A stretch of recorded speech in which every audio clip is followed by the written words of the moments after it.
Aujourd'hui, j'ai enfin décidé de traiter le combat de l'année 2023. J'ai enfin décidé de parler du combat qui a choqué le monde entier. Le roi des fléaux, Sukuna, déchaîné face à l'ombre la plus puissante de Megumi. J'ai nommé Makora, le général céleste impie. Le monde n'était pas prêt à vivre une telle claque audiovisuelle. On pensait que le studio avait déjà tout donné dans les épisodes précédents, sans se douter que l'arc de Shibuya serait une réussite de bout en bout, avec pour climax cette confrontation légendaire. Alors si le manga va se finir dans 3 petits chapitres, profitant de son adaptation qui est loin d'être terminée. Vous l'aurez compris, aujourd'hui on veut du sang et des larmes. Le coup de pression le plus violent d'un vieux père qui rappelle à un rookie qui est le véritable pirate. Ou même un combat qui nous replonge dans notre enfance, entre 2 Pokémon iconiques de la licence. Je vous ai concocté un poulet encore plus délicieux que Tasty Krusty. Installe-toi confortablement pour ta série préférée du vendredi. 5 combats légendaires dans les animes, c'est tout de suite. Mais avant de commencer, n'hésite pas à t'abonner, à liker la vidéo pour me soutenir.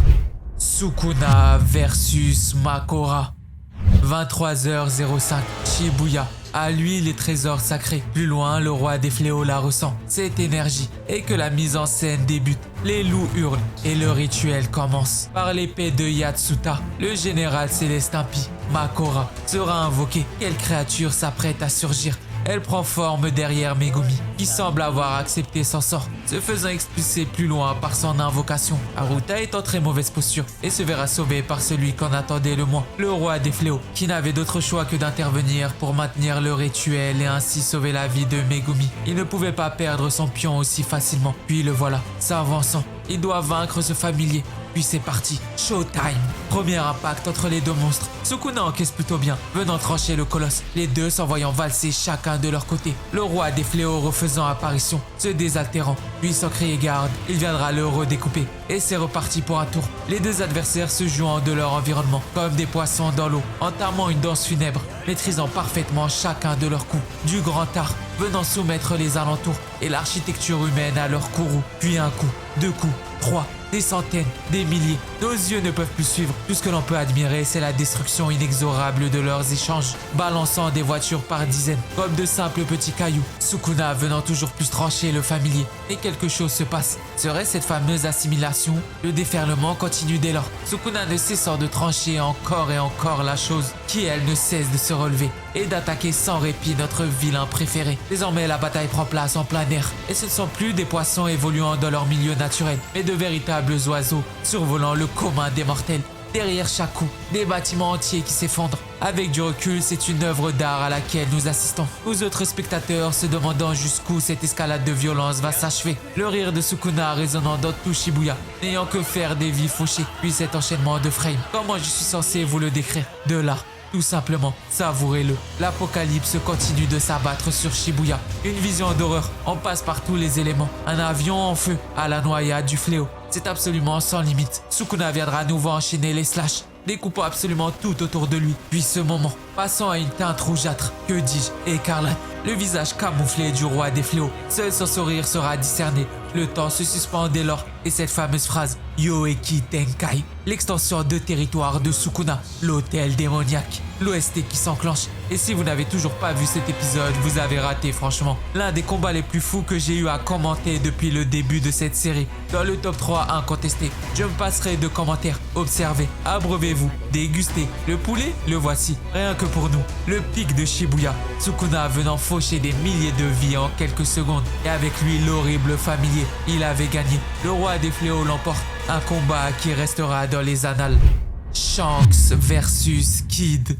Une journée de plus dans les mers du Nouveau Monde. Yasop les voit au loin. L'un des membres de la génération terrible approche, accompagné de son second. Le voilà utilisant son fruit du démon, aspirant absolument tous les métaux aux alentours, venant donner forme petit à petit à une arme de destruction massive. Dane Puck, sous sa plus jolie robe de fer. Même les bateaux de la flotte de l'empereur se font attirer par l'immense canon. C'est la panique totale. Notre punk à chien préféré compte bien faire du grabuge. Il vise alors l'empereur des mers, qui lui, au loin, la ressent. L'aura meurtrière. Le temps se suspend dès lors, et le rayon finit par apparaître, venant littéralement tout engloutir sur son chemin. Une vision terrifiante. Voilà ce qu'il en coûte de défier les pirates les plus dangereux du Nouveau Monde. Voilà ce qu'il en coûte de se mettre en travers de la route de Starsky. Lui ne cherche que le roux, un adversaire à sa taille, après qu'il ait foudroyé Big Mom sans mauvais jeu de mots. Mais il semble oublier une chose, Là, il s'attaque à un très gros poisson, à un dragon. Voilà Shanks venant se propulser à toute vitesse. Il a vu un futur funèbre. Il doit l'arrêter. On réalise alors que ce que l'on vient de voir quelques secondes plus tôt, c'est le futur que Shanks a prédit. Nous revoilà dans le présent. Il va le lâcher. Ce satané rayon. Il dégaine sa lame et un griffon fait son apparition. Leurs deux regards se croisent, puis se superposent. Il est déjà au corps à corps, venant trancher à bout portant l'immense Dane Punk, créant une onde de choc cataclysmique, venant complètement détruire le navire du pirate. Quel flow! Ce slow motion envoie enfin Shanks en action. Et il vient littéralement de one-shot celui qui a fait tomber un empereur plus tôt. Kid réalisant que cette fois il s'est frotté à beaucoup plus fort, perdant connaissance dans une vision d'horreur, celle du roux, s'avançant vers ce dernier. Le voilà, soumettant tout son équipage, le regard perçant. Tout le charisme de Akagami no Shanks qui ne daignera même pas les terminer, laissant ça aux géants de l'île d'à côté. Pikachu versus Dracofeu. Non, vous ne rêvez pas, j'ai déjà commenté un combat de cuisine, alors pourquoi pas des Pokémon? On est au point culminant du combat entre Tarak et Sacha. Tous deux n'ont plus qu'un seul Pokémon chacun, Dracofeu face à Pikachu. Les deux petits monstres se mettent en garde. Il s'agit du combat qui est l'aboutissement de toute son aventure. Vive attaque, face à pouvoir antique, c'est parti. C'est l'attaque de Pikachu qui trouve sa cible en premier, venant enchaîner avec queue de fer, se faisant repousser. Le dragon est dans les airs et viendra assaillir notre chouchou avant d'entamer une déflagration. Pikachu arrivant à s'en sortir comme il peut. À son tour, il utilise tonnerre et le feu fait face à l'électricité. Quel combat! Personne ne prend le dessus pour l'instant. Puis c'est reparti. Les deux adversaires continuent à se jauger et Pikachu prend le premier gros coup du combat. Ou pas, il semble avoir parfaitement assimilé l'attaque du dragon. Quelle puissance! Toutes ces années de combat, on les ressent. Les deux Pokémon faisant spectacle de leur aura écrasante. Les plans sont magnifiques. On sent toute la passion des animateurs pour ce combat. Entre deux des Pokémon les plus iconiques de la série. Mais on sent qu'ils n'y vont toujours pas à fond. Pikachu utilise tout son environnement pour s'en sortir à défaut de pouvoir voler. Le combat se poursuit dans les airs. C'est juste incroyable. Mais Pikachu semble avoir été surpris par la déflagration de Dracofeu. Et le voilà, mal en point. Petit moment d'accalmie. La tension est plus que palpable. Tout le monde a les yeux rivés sur la confrontation. Et le voilà qu'il vacille. Il perd connaissance, se remémorant tous ses souvenirs avec Sacha et ses amis. Il doit alors le faire pour eux. Il doit se relever. Et là, l'opening de Pokémon se met en marche. Dommage que je ne peux pas vous le mettre, mais les frissons sont bel et bien présents. Les deux adversaires envoyant leurs plus puissantes attaques entrant en collision. Magnifique.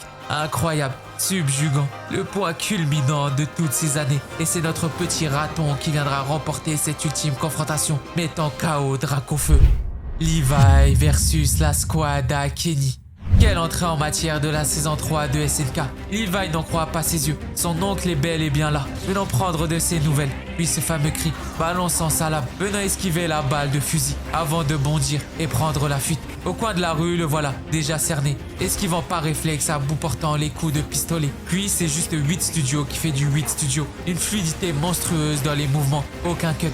La caméra qui ne lâche pas du trait notre héros. Mais une ombre continue à planer inlassablement au-dessus de lui. Voilà que la course-poursuite continue dans une ruelle. Levi se démenant comme il peut pour ne prendre aucune balle. Le soldat le plus fort de l'humanité en pleine action. Nous sublimant de son art. Il trouvera dès lors refuge dans un bar. Un peu de calme, voulez-vous? Kenny le rejoint à l'intérieur quant à lui, faisant du Kenny tout craché. Un dialogue s'ensuit entre les deux vieilles connaissances. Levi ne comprenant pas les choix de Kenny, notamment celui de rejoindre les forces spéciales, et ne pourra pas comprendre. Il devra s'inquiéter de sa situation actuelle.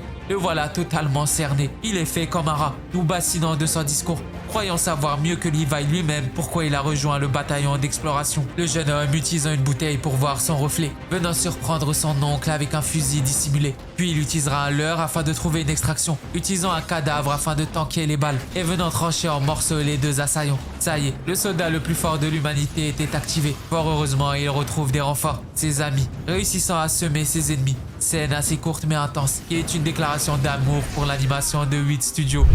Haruka versus Togame.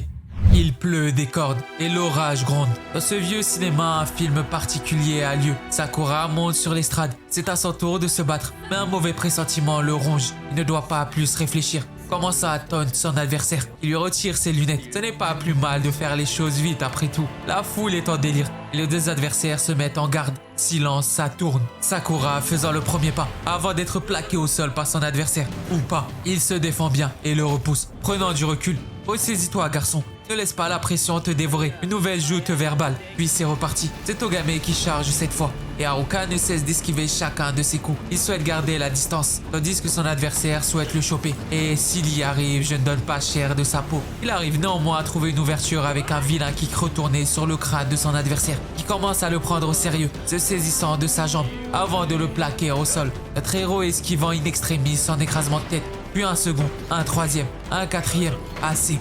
Haruka se rue tête baissée avant de voir son crâne à lui cette fois-ci s'écraser contre le sol. On ressent alors toute la douleur de l'impact. Quoi? C'est déjà fini? Il ne tient plus debout. Togame lui faisant une leçon de morale. En gros, quand on parle, il faut assumer derrière. Quand on est faible, on ne se permet pas de bomber le torse. Haruka aurait peut-être un sursaut d'orgueil, mais non, c'est pathétique. Quoique si, il retrouve un second souffle et charge en avant son adversaire, venant lui asséner un vilain coup en plein visage. Il ne sait rien de sa vie. Il doit gagner, quitte à en crever. Et c'est reparti entre les deux lions dans l'arène. Une véritable bête déchaînée qui semble être entrée dans la zone. Et quel coup bien trouvé par le petit, laissant tout le monde bouche bée, irritant Togame, qui viendra le coucher sèchement avant de venir finir notre héros au sol. Mais hors de question pour lui de perdre également. Un flashback que je vous épargne. Après tout, on est là pour la bagarre. Et une phase 2 du combat reprendra. Mais je vous la garde pour un prochain épisode. Bon voilà, nouvel épisode. L'un de mes préférés. Notamment grâce au combat de Pokémon. Je ne l'avais jamais vu avant. Et j'avoue avoir été nostalgique. Dis-moi aussi ta scène préférée du jour. Personnellement, c'est celle de Jujutsu Kaisen. L'un des plus grands combats des dernières années. L'écriture et le montage m'ont pris pas mal de temps aussi. Du coup, n'hésite pas à liker et à t'abonner pour me soutenir. Viens aussi sur Twitch où on react et joue à pas mal de choses avec vous. Il y a également mon Insta pour voir ma grosse tête, le Twitter pour me parler directement, le TikTok où je fais du contenu original et le Discord où pas mal de choses se passent en description. On se retrouve bientôt pour une prochaine vidéo. Sur ce, peace out!